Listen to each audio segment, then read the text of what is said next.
3 years ago, he borrowed 500 rupees from me for lunch. Today, he just paid off my entire debt without blinking, and I still don't fully understand how.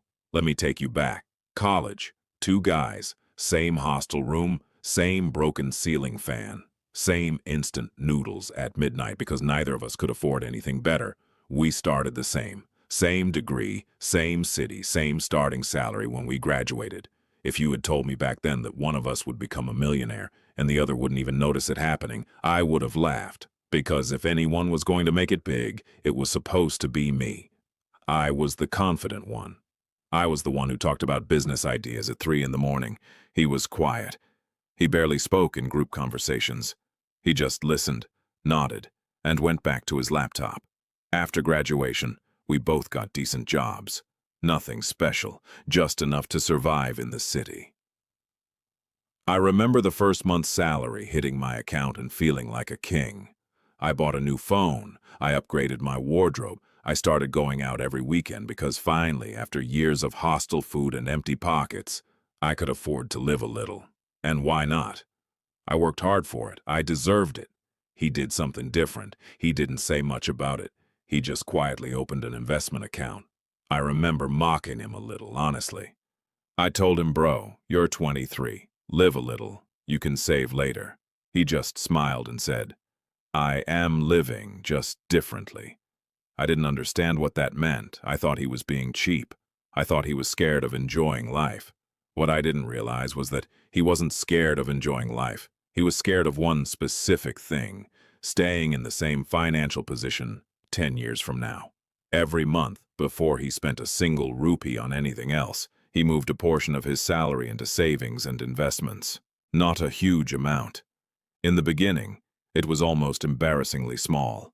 We're talking about an amount so small you'd think it wouldn't matter, but he never skipped it. Not once. Not when his phone broke and he needed a replacement. Not when there was a wedding to attend and everyone expected him to spend big. Not even when I convinced him to join a trip that ate up half his monthly salary. He came, he enjoyed it.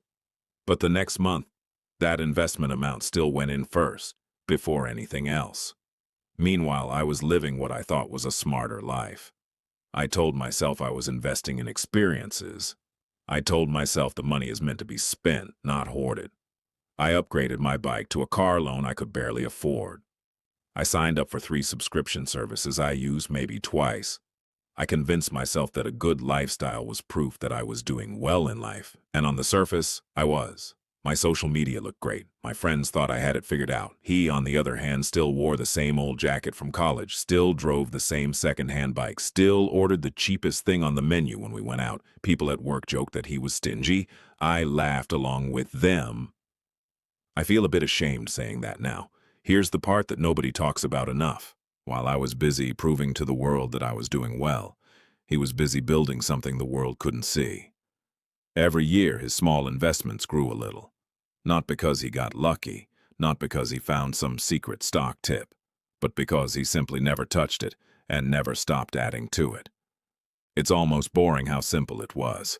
There was no dramatic turning point, no lottery win, no overnight business success story.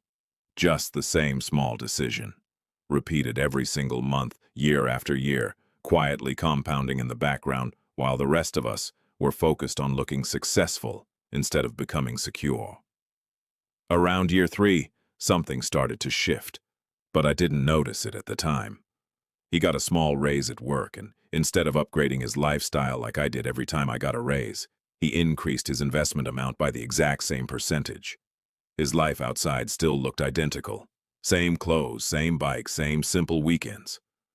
But internally, the gap between what he earned and what he actually spent was widening every single month. That gap, that quiet, invisible gap, is the entire secret. Nobody sees it because there's nothing to see.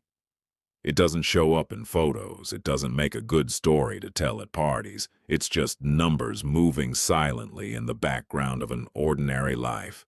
Meanwhile, my gap was moving in the opposite direction. Every raise I got, my lifestyle absorbed it within a month. New raise, new phone. New raise, nicer apartment. New raise, more eating out. I wasn't reckless, I want to be clear about that. I wasn't drowning in debt. I was what most people would call financially fine, comfortable, stable. But comfortable and stable is exactly the trap, because comfortable feels safe enough that you never feel the urgency to change anything. Fast forward to last month. We met for the first time in almost a year. I was expecting the same guy. Same simple clothes, same quiet energy, still driving that old bike probably. Instead, he showed up and casually mentioned he was thinking about buying a house. Not renting, buying. Outright. I actually laughed at first, thinking he was joking, because in my head, he was still the guy who couldn't afford a new phone 3 years ago. He wasn't joking. I sat there trying to process it. Same guy, same job title, roughly the same salary as me, give or take. How? That single question kept repeating in my head. How did he get here while I'm still calculating whether I can afford my car EMI this month? He didn't brag. That's the part that hit me the hardest. He explained it so casually, like it was the most obvious thing in the world. He said, I never tried to look rich. I just tried to become financially free. And those two things pull you in completely opposite directions. Looking rich costs money every single day. Becoming free costs discipline every single day. And discipline, unlike money, doesn't run out when you use it. It actually grows the more you use it. That night, I went home and did something I had been avoiding for years. I actually calculated where all my money had gone over the last 5 years. Every subscription, every impulse purchase, every eating out that I told myself I deserved. And the number scared me. It wasn't that I made bad decisions. Each individual decision seemed small and reasonable in the moment.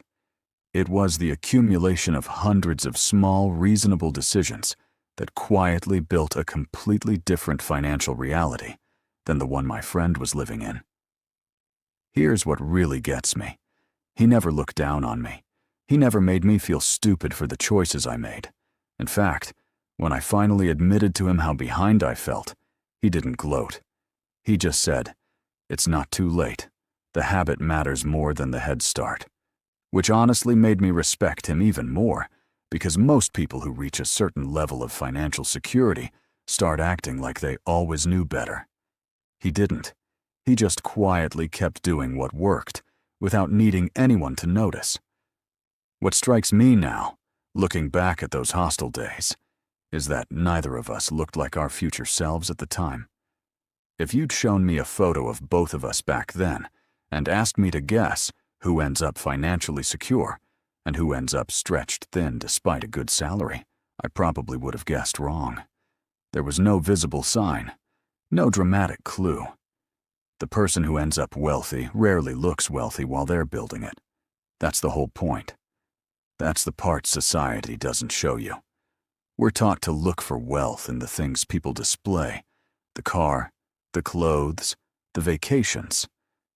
But actual wealth is usually invisible until the very end, because it's built in the years when there's nothing to show. I think about our friend group from college and how we used to joke about who would make it big someday. We were all looking for the loud signs, the confident talker, the guy with big business ideas. Nobody was watching the quiet guy quietly moving money into an account every single month without telling anyone. Nobody claps for that. There's no applause for consistency. But consistency was the entire strategy, hiding in plain sight the entire time. So here's what I keep coming back to. The difference between us was never intelligence. It was never opportunity. We had the exact same opportunities. The difference was one decision, repeated relentlessly, versus a different decision, also repeated relentlessly. He chose to protect a gap between what he earned and what he spent, every single month, without exception. I chose to close that gap every single month, without realizing what I was giving up. If there's one thing I'd want anyone watching this to sit with, it's this. You don't need a big salary to build wealth. You don't need a lucky break.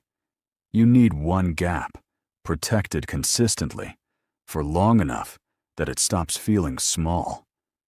My friend didn't become a millionaire the day he bought that house. He became one quietly 3 years ago, the day he decided that looking poor for a while was a fair price to pay for actually becoming free. Nobody saw it happening. That was never the point. It was never supposed to be seen. It was only ever supposed to work.